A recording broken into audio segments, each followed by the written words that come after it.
Yeah, to start with, these are some questions for Ian Group that we ourselves are going to set out to answer.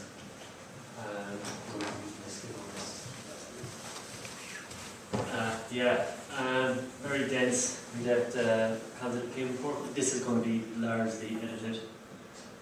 So just go. So let's move on from that because, like I said, I don't want to dwell too much on what won't be done. Data section, subsection. So this is basically our layout. Current state of market and market size, consumer expenditure, components of the personal care market, and these are all, of course, it's mentioned before, but these are it's for the personal care market in India and China. That's what we're going to be studying. We'll hence sort of chain here. Yeah. Okay. I will give the overview of the personal care in China and India. And in the figure 1, it is obvious that China has kept increasing in the consumer expenditure per capita. And in the figure 2, it is a little bit interesting that it seems China and India go the opposite way, but normally they have the positive growth rate of the market side. And in this slide, it shows about the breakdown of the personal care in China. And this figure it shows the skincare has kept increasing in the market share, and this figure shows the growth rate, the top one growth rate of the personal care in China. It is interesting that compare these two figures, skincare and the color cosmetics, they have the high percentage of the market share as well as the high growth rate of the market share. And let's take a look at the premium cosmetic and the mass cosmetic. It shows that the mass cosmetic has the gap with the premium cosmetic. However, the premium cosmetic keep the higher growth rate in from the 1998 to 2012. And this graph shows the sales of the personal care and the average growth rate of China.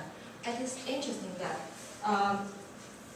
in the East China and the northern and northeast China and South China, they have the high percent. They have the high sales of personal care, and also they have the high growth rate.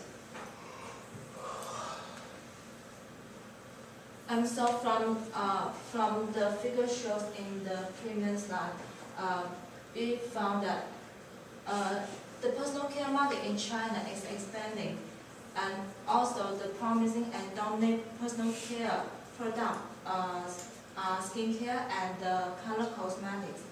Also, there's the new chain of the diversification of personal care, like the men's grooming and the baby care product. Also, the premium personal care outperforms the mass personal care product.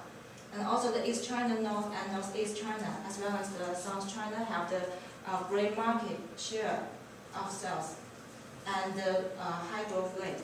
And the next one, I will welcome Tommy to tell more information about the personal care in India. I'm sorry. Also, I will give more information about the supply side of the personal care, about the company of the personal care, and the biggest part is the skincare, and Aurori group has made up of the biggest market share. It is 90.40%, and also in the hair care, the Procter and Gamble company has made up of the 36.5%, and the color cosmetic. Also, the Avery Group has done a great work. It has made up of 32.9%. So it seems for PM, the Avery Group, maybe the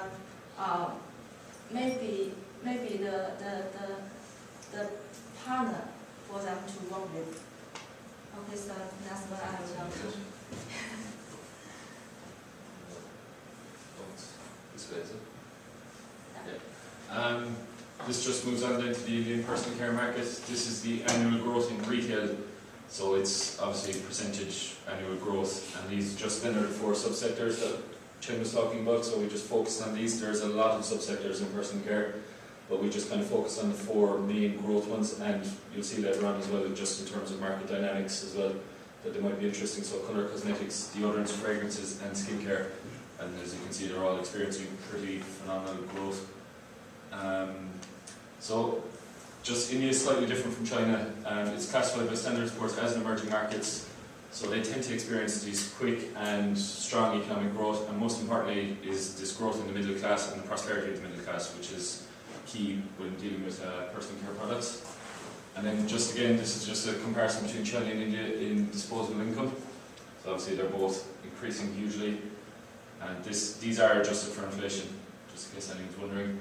And then, yeah, that's just a few figures there that we had on graphs, but won't be using, I don't think. Then this is just the dominant players. Now, if you're wondering why these don't add up to 100%, it's just the main companies in these particular subsectors. I left out fragrances because the main producer in fragrances is Louis Vuitton in India, and it only accounts for about 3.2% of total retail. So there's about 100-200 companies in that, so I just kind of left that out. But as you can see, Unilever tend to be the dominant party in colour cosmetics, deodorants and skincare. And then L'Oreal are thereabouts, as they are in China as well. As you can see, no mention of Procter & Gamble, because we found out that they actually are focusing, putting all their efforts onto China and developed markets and staying away from India. So this is called dealing with exports. Something I want to look at as well was not simply the domestic markets of India and China, but also see if they're exporting from India, or from, in this particular case, India, to other parts of the world. PMG, of course, I was thinking from their personal point of view, what they were worried about is the companies that are in these nations, whether they're exporting or whether they're supplying the domestic market, is not of their concern really. Going back in the year 2007-2011, the growth rate shows that exports have more than doubled in a 4-year time frame. Indian-made products in this sector are becoming more popular in the international market, basically. This is just a graph of that. You can see there, this is from 2007-2011, and it's more than 100% increase in those 4 years. And this is specifically the cosmetic, perfume, surgeries and essential oils market. And this goes into the destinations where they're exporting to. We find that India has a very diversified exporting market. The highest, I believe, is in the USA, has 17% over the last 4 years of exports have gone to the USA. And also, as you would imagine, most of the exports is very heavily skewed towards countries in their region, other Asian countries. So we see UAE and Singapore, countries that have a very high percentage of are receiving high exports from India. This didn't come out well, but this is simply a pie chart of what I just said. So you can see USA 17%, UAE 14%, and then some countries like Germany, Saudi Arabia, Singapore, small percentages. Other so all these nations that fall into the other category are nations that are receiving less than 4% of Indian exports in personal care. This will probably be in here. This is just when we were doing it. These are the actual numbers of exports. So that's, I believe, all for at the moment.